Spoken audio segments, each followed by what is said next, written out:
हरे कृष्णा। तो चलिए आज मैं आप सभी को बताती हूँ कि इस गोपाष्टमी पर यानी कि गोपाष्टमी को गौचरण आठ्यां भी कहते हैं और अष्टमी भी बोला जाता है। तो इस गोपाष्टमी पर हम गौओं की पूजा करते हैं और गौओं को चराने जाया जाता है और गौओं की पूजा अर्चना और प्रार्थना की जाती है गौओं से।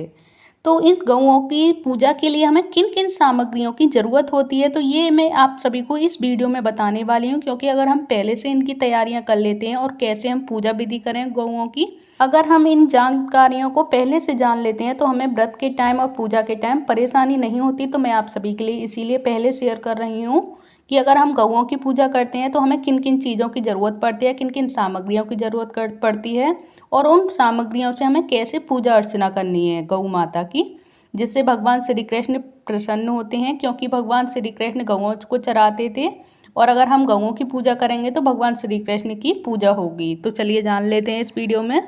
जो कार्तिक शुक्ल पक्ष की अष्टमी तिथि को गोपाष्टमी कहा जाता है और इस दिन गायों का पूजन होता है, जिसके लिए हमें तैयारी करनी होती है और कैसे हमें पूजा विधि के लिए हमें स्टार्टिंग करनी है वो सुनिए आप। तो एक थाली में आटे की लोई जैसे लंबे आकार के लोआ बनाने चाहिए और आटे में चीनी या गुड़ डालकर मारने चाहिए और लोआ के ऊपर एक बिंदी हल्दी या रोली की लगा देते हैं।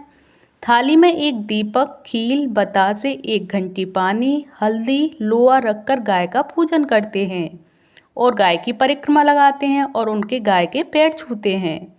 इसके बाद भोजन करते हैं और उससे पहले भोजन नहीं किया जाता है। उससे पहले हमें व्रत रहते हैं जब तक हम पूजा नहीं करें।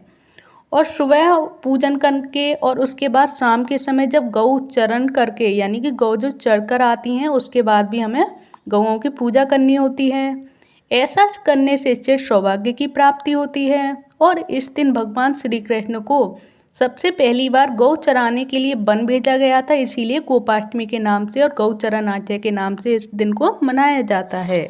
और आप सभी को ये सारी जानकारी कैसी लगी प्लीज़ मुझे कमेंट बॉक्स में बताइएगा। क्योंकि मैंने गोपाष्टमी के बारे में आप सभी को पहले ही सामग्रियों के बारे में बता दिया और पूरी पूजा विधि के बारे में बता दिया कि हम किस प्रकार गौ माता की पूजा करें जिससे गौ माता हमसे प्रसन्न हो जाए, भगवान श्री कृष्ण का हमें आशीर्वाद प्राप्त हो। तो आप सभी को ये सारी जानकारी कैसी लगी प्लीज़ मुझे कमेंट बॉक्स में बताइएगा। अच्छी लगी हो तो प्लीज़ वीडियो को लाइक करें, चैनल को सब्सक्राइब करें। धन्यवाद। हरे कृष्णा। हरि बोल।